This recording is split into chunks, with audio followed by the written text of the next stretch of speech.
An entitled Karen demands that I give my Nintendo Switch to her demon child while we're on a flight, but after I kindly say no, she freaks out on me and makes a scene. This just happened the other day, and after sharing the story with my friends and family, a few of them suggested I share this online. The scene is a Southwest airline flight. I was sitting in a window seat next to two lovely ladies, and directly horizontal from us was an empty seat, a mom and her son. The flight was taking off. For those who don't know, you're required to stay in your seat and keep your seatbelt on for the beginning of the flight until the captain says otherwise. I was strapped in my seat and decided to take out my Nintendo Switch from my carry-on beneath my feet. Excuse me, ma'am. I didn't realize it at first that the mother in the seats horizontal from me was trying to get my attention. She unbuckled her belt and moved to the empty seat by the aisle closer to me. Ma'am, with the video game, I lifted my head, but the stranger next to me nudged me as well. They told me that the lady wants to get my attention. So I turned my head to see this woman leaning across the aisle with her hands on the armrest of the aisle seat in my row. Sorry, she began. I just wanted to know if there's any way that my son could use that game for a little while. I was a little confused that she would even ask this, but I said, oh, I'm so sorry. My Nintendo Switch is actually really important to me. I don't feel comfortable giving it to anyone I don't know. I don't even let my sisters play with it. I was going to continue from here, but the woman cut me off. She says,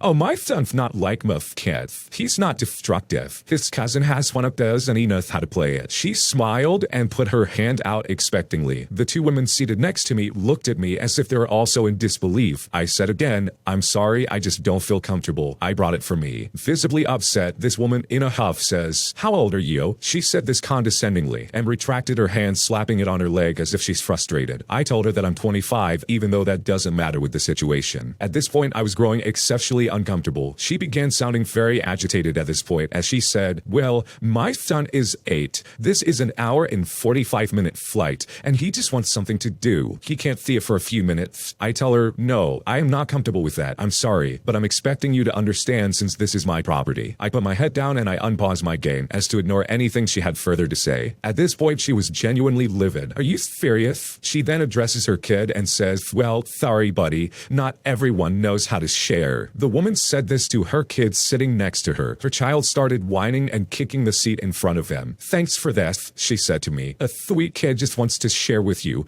and you're being ignorant about it. Before I even opened my mouth, one of the ladies in my row snapped back at her. They asked her, how dare you bring that kind of energy on this plane? This lady backed me up too, saying that I was very kind about saying that I don't want to give my electronics to a stranger, and that it made me uncomfortable. But this entitled Karen was not having it. She actually said, she's an adult and can't share with a kid for a few minutes of a nearly 2-hour flight. The woman in my row responded and said, you should have brought something for him to do then. And that actually shut her up for good. At the end of the flight, the woman collected her luggage from the overhead bins, looked at me and said, I hope you're happy going against God's word, not sharing with a child. Some of the people around us giggled like small children. I'm sure that they overheard the drama at the beginning of the flight. I've come across some entitled Karens in my life, but this strange lady definitely took the cake. Why is it that stuff like this never happens when I'm around? It is like my dream to watch this all go down. This was hilarious. This entitled Karen actually wanted this original poster to give them their Nintendo Switch just so their stupid gremlin child could have something to do on the flight. Like, I'm sorry, that's not anybody's fault except for that terrible Karen parent. And the fact that they tried to guilt trip them no matter what is further evidence that this lady does this all the time. You can bet she pulls the Karen card and uses her kid as a weapon to try and get whatever she wants under every circumstance. It's so totally unfair and it's absolutely ridiculous. Thankfully, everybody else had some common sense and came to this lady's defense. And I've been on those kinds of flights where you have that entitled brat sitting nearby, and it's bad enough you gotta listen to them screaming and whining, but compound that by having some entitled Karen trying to boss you around and practically take your belongings. Like, I'm pretty sure that kid would have never given her back her Nintendo Switch and probably would have tried to lie and say, no, it's mine. So good for them for putting their foot down and telling this lady no, because sometimes these entitled Karens need to be put in their place and absolutely shut down. I finally meet my long-distance boyfriend, and I can't help but feel a little disappointed. I have been in a long-distance relationship with my boyfriend, John, that's not his real name, for about a year now. We live on opposite sides of the country, and I flew out to meet him in person a couple of weeks ago. Now, he is funny and kind, and we share a lot of the same opinions on things, and he's quite attractive. We don't have too much in common, except for both being on the artistic side, but that was never a big thing for me. As long as you put in effort and you communicate openly and get along well, I believe many relationships can work out. We have both sent pictures of ourselves and FaceTime before, so there was no chance of catfishing or anything like that. When I was going to meet him, I put on my nicest clothes I brought, a somewhat simple but nice top, some loose breathable slacks, sweats, a pair of plain flats, a sun hat, and I put on a little bit of eyeliner. It was a simple but elegant look, as my friend put it, who came with me on the trip. I was nervous but really excited to see him at the same time. I was keeping him updated on where I was so we could meet up, and he seemed like he was getting cold feet. He was telling me he didn't have enough gas to come meet me. For reference, it's about an hour drive for him. I offered to send him some money for the drive, which I did. He's actually asked me for gas money a couple of times and has yet to pay me back despite having a job. When he gets there, he has a t-shirt on and cargo shorts, with boots that seem a bit too big for him. I don't think too much of it at the time, but in hindsight, I guess I felt overdressed. I don't know. We walk around for a bit and then we sit on a bench for a second because my legs were getting weak from how nervous I was. We hold hands for a little bit, and after a while he tries to kiss me on the lips. Now, I'll admit it, I haven't had my first kiss yet, and I stopped him because I'm pretty sure I'd faint if we kissed, and I didn't feel ready after meeting only a few minutes before. We sat holding hands for a little longer and got up and walked around. As we were walking around, I noticed his fingernails were much longer than mine and had dirt underneath them. I noted that he has a manual labor job, so that explains the dirt under the nails. After a while, he had to leave, and we parted ways after a kiss on the cheek. Now I'm home and I'm not sure how I feel. This is the longest relationship I've ever had, and I guess I feel, well, a little disappointed, like something very wonderful would happen, and instead I just felt okay. What should I do going forward after making this realization? I don't want to hurt his feelings, but I know if I bring it up to him, I'll word it horribly and do more damage than anything. I'm very new to relationships, so I'm not sure what I should do. I can totally understand where you're coming from. Meeting your online boyfriend or girlfriend for the first time would probably be a little bit shocking. I mean, you've never actually met this person, but still you have such an intense bond with them that you love them. So seeing them face to face for the first time is probably a little scary, if not a little bit underwhelming. I think the best thing about all of this, though, is that you have met him and now you know what to expect, especially if you decide to keep this relationship going. And here's the thing, if it doesn't work, it doesn't work. Like, there's no way that you can try and force this and make it happen, because that wouldn't be fair for yourself, and it especially wouldn't be fair for him either. Like, if after this meetup you still feel like, hey, I don't really like him anymore, then it is what it is. Being around someone physically really does make a difference when it comes to whether you like them or not. You can idolize and make this ideal person out of who you see online, and you can spend hours with these people constantly. But in my opinion, until you meet them in person, you don't really know them that well. So hopefully this relationship still works out for you, and hopefully you meeting him in person didn't completely throw you off, because it sounds like you two have a good relationship together, and it would be a shame for that to just get thrown away, all because you finally met in person. I let a girl sit on my thigh, and now my girlfriend is incredibly angry at me, and I'm not sure what to do. I went to hang out with some friends at one of my friends' house, and my girlfriend came along with us. There were like 9 of us in total there, and we were just talking, eating, and drinking. After we played a drinking game, one of my friends was definitely under the influence, and came over to where my girlfriend and I were sitting, and cuddled and started talking to us. After talking for a bit, she wanted to sit and asked my girlfriend if she can sit on my leg. My legs were spread out in a V shape. My girlfriend said okay for some reason, and the girl sat on my left leg and had her arm around me to hold herself up. My girlfriend looked pretty upset by this girl, who was very drunk at the time, and it wasn't like I could just kick her off my leg and have her on the ground. We were talking for like 5 more minutes, but my girlfriend sounded very angry, and that's when she said that she's gonna go throw up from the alcohol and went off to the bathroom. I got up and seated the girl on the chair I was sitting on and went to go check on her. She wasn't throwing up but told me that we were going home, so we walked back out to where everyone else was, and my girlfriend announced that we were leaving. When we got out, I ordered an Uber to drop us off at her apartment. When we were waiting for the Uber, she wasn't talking to me, and when I tried to talk to her, she would respond angrily and make a weird remark. When I asked her what she was upset about, she said it was obvious. I asked if it was the girl sitting on my leg, and she said yes. I was so confused because she said the girl can't sit on my lap. I asked her why she said the girl could sit on my lap, and then she said it's not like she could have said no. Personally, this doesn't make sense to me as to why she couldn't say no to this girl sitting on my lap. Like, how am I supposed to know that this is not allowed? So I told her that she's blaming me for no reason. When we were in the Uber, she yelled at me in front of the driver and started crying. When we got to her apartment and walked in, she told me to sleep on the floor with no blanket and no pillows. I said I'd rather go home and sleep on my own bed. Then I walked out of her apartment and went to my own. It's the next morning now, and she hasn't responded to any of my text messages. I don't want another miscommunication error, so I want to talk to her face to face, but she's not responding. I'm not sure what to do. Was I in the wrong for letting this girl sit on my lap, even though my girlfriend said it was okay? Who's at fault here? What should I do? I think you're both at fault. Both of you are complete idiots. Your girlfriend should have never said yes to this drunk lady sitting on your lap, and you should have never let that drunk lady sit on your lap ever, under any circumstance. Your girlfriend is literally sitting there right next to you. Why on earth would you let that happen? If anything, your girlfriend should have sat on your lap and the drunk girl sat on the other chair. That would have been best case scenario. But But in that same vein of thought, the girlfriend then acting like this is your fault and solely your fault is completely ridiculous. In my honest opinion, both of you are the problem here. Both of you made an equally stupid decision, and both of you are to blame for this situation going where it is. If a drunk girl came up to me, regardless of what my girlfriend said, I would absolutely 100% say, no, you're not sitting on my lap. I don't know who this chick is. I'm not interested in her. I'm interested in my girlfriend who's sitting right there. I'm not about to compromise that by letting some drunk chick sit next to me and cuddle up on me. No, thank you. And your girlfriend saying that she couldn't say no to this lady is the biggest cop-out ever. If she actually had your best interest in mind, with any intention of trying to protect her boyfriend, she would have said no on the spot. But she said yes, put her foot in her mouth, and then tried to blame you, which is just not okay. But overall, both of you are equally stupid, and you both need to figure out your stuff and grow up. Because allowing some girl to sit on your lap, whether your girlfriend stupidly said yes or not, is not okay. My husband wants me to keep my job for the benefits, and I want to pursue my passion and my dream job that just opened up, and I'm honestly not sure what to do. My husband and I have been married for a year, and we were dating for 3 years prior to getting married when we met in college. During college, I was working multiple jobs to keep me afloat. My family is not in the picture. While in college, I landed one internship with an organization that I loved. I now work for that organization full-time, and I am not enjoying the work culture at all. The political games, the backstabbing co-workers, and the overly into themselves poor management across the organization makes me literally sick. The job itself has great time off and decent health benefits, as well as a flexible schedule. I love 50% of what I do, but I feel as though I only get paid the bare minimum, which might be standard for nonprofit. While in college, I also volunteered to work with students because I had no happiness in my life. The kids brought me joy, and I thought graduating and landing a full-time job would make the world brighter, but I'm miserable sitting behind a desk all day. A part-time teaching position came up recently, a job I think would check many boxes for me. My partner, however, does not want me to take it because my current full-time job offers great benefits that I would lose. Mind you, we both met in college, and I feel too young to be settling down at a bleak office job. My husband insists that I'm making my way towards becoming a leader and making change of the organization that I currently work for. Should I follow my dream and leave the plush full-time job, or make responsible decisions based on my partner's thoughts? What should I do? This is a really tricky one because I can see both sides of this. On one hand, you really hate your full-time job, but there is some good benefits that come along with it. On the other hand, you have this dream job coming up, but it might not have the same benefits that your current job currently offers you. It's a really tricky place to be. The first thing I would personally look at would be if we can actually afford me switching jobs at the moment. It's great that your dream job opened up, like I'm really happy for you, but if your family finances cannot support you switching to a part-time position when you've currently been enjoying a full-time position that pays you quite well from what it sounds like, it might not be the wisest decision off the bat to go, okay, let's quit my full-time job to get my dream job that pays significantly less. That could really make a dent in just about everything in your life. And I don't think you should completely ignore your partner's advice on this one. I think they want the best thing for you, but at the same time, they also want to make sure that you're both financially stable. That is really important to consider. And if you're just switching jobs simply because you found your dream job, then personally, you need to make sure you can afford that switch. And guess what? If you can afford that switch and this dream job will somehow make ends meet and it won't be a financial burden, then absolutely make the switch. Who cares what anybody thinks? Maybe if you lay everything out and show your significant other that yes, this can work for us, they might be more willing to let you take that step, and they probably would be more supportive in the long run. So whatever you decide to do, I hope it works out for you. And I hope that whatever you decide to do, your significant other is there to support you. My partner is ending our relationship while I'm 34 weeks pregnant. I'm a 32-year-old female and my partner is 48 years old. He just told me today that he can't do it anymore. He says that he can't be in our relationship because he doesn't feel respected. The truth is, I just feel tolerated. We have the same thoughts about each other. If I think he's self-centered, he thinks the same about me. I haven't been able to work during the pregnancy, and while I'm receiving FMLA and unemployment, he goes out to work every day. I contribute to the household expenses and he contributes about 20% to the household duties. I pay the car note of the car he drives to make money. He got into a car accident that caused little damage, but I'm the one who's working with the companies for the repairs. We've had a broken toilet seat for months and he's done nothing to fix it. He washes the clothes once a month. We don't have a washer and dryer in our place, and I can't carry the bags. The clothes need to be washed so bad. 3 huge bags, and still it's not getting done. I don't even have a dry towel. I literally sit in the house naked most days. I don't buy any summer clothing for my growing body because we have to save money, which I totally understand. But now I can't fit my pre-pregnancy summer clothes anymore. I clean the bathroom, I wash the dishes all the time. I do 75% of the cooking, and I get government assistance with the food, but I also buy out of pocket. He buys out of pocket too. I also buy restaurant food because I don't want to cook all the time, and it's blazing in our place, and I don't want to stand on my feet and cook in the kitchen. At this stage to my pregnancy. He conveniently doesn't eat restaurant food, except he does, especially when I'm buying it. I try to tidy up the rest of our place as much as I can, but with no dressers or drawers or any place to put anything, it's always looking messy, which stresses me out. I don't make the bed every day, which for most of this pregnancy is an air mattress. I finally broke and bought a mattress after thinking he would get one. I said it to him for months, we need one because it's uncomfortable and hard for me to get in and out of the air mattress. This month I had to help with rent. That's his responsibility and I didn't get the money for that back. But when he paid my phone bill because I didn't have it, because I helped with the rent, he expected that back, which I did. He says he can't do it anymore because he's out working and he's hungry, and I should have his meals ready for him. When I wake up after I do my morning routine, I should call him and tell him to come to breakfast. When he comes in from work at night, he shouldn't have to wait for his dinner. I've asked him to let me know when he's on his way so I can fix those things, but his response is to cook it anyway and to tell him to come and get it. He's also upset because I stream a lot of the day, sometimes just to have noise in the house. I don't talk to anyone, we don't go anywhere, I don't have any books to read, most of our things are in storage. I did crochet a top last week though, but that's about it. Recently he's been building his social media presence and needed a website to create products. I designed the website, the logo, the products, and everything, while he makes videos and posts them on TikTok. He didn't like the website, and I redid it. Nothing to be done with that yet, to be honest, but I'm sure something will come about it. When he had his other business ventures, I was there with him to do whatever I could. He wanted to start a restaurant, I was there creating the menu and coming up with a system to streamline everything. He stopped doing that because he got stressed out dealing with people. I just don't know how I feel right now. I think I'm just indifferent and I just don't care anymore. I'm also upset because I have this baby to take care of, and I need a work-from-home job in order to provide. The plan has always been that I'll be a stay-at-home mom, as we don't want the baby to be in daycare. I'm going to talk to my employer next week to see about going to work until my due date to at least be bringing in some income or suffer through doing Uber. I feel like I can't talk to my family about this because they don't like him at all, and we've had problems all throughout our relationship, and I'm sure they don't want to hear about this stuff anymore. I can't stay with my family because they all smoke and won't stop just because I'm pregnant. They are advocates for smoking through the pregnancy, and I am not. My one sister lives in a one-bedroom apartment, and I can't bring my bed there. He says that he's finally getting his old car fixed that's been down for more than a year, so I can do whatever I want. I worked in customer service and sales before this, and would really want a work-from-home job, doing anything I'm capable of in order to provide. I'm upset, and I really don't know what to do. I think the person you're with is a complete scumbag. This guy is an absolute piece of garbage. You're about to have a baby, and he wants to break up? He wants to end this relationship because he doesn't feel respected? I mean, how selfish can you get? From what's being described, this woman has done everything for this man, and he has the audacity to turn this around and make it about himself. What a piece of garbage. But honestly, this lady will be so much better without him, and it doesn't help that you have family that are not understanding, and they've already written off this relationship as something that's never going to work out. So I honestly wish you the best, and I hope things work out for the better. Thanks for watching. When you subscribe, make sure to hit the bell to turn on notifications. To finish listening to all the stories, use the playlist at the top of the description, and the next time you live stream, use the Cream of the Crop music. Search Cream of the Stream on Spotify or whatever platform you use for copyright-free music to use for your next stream.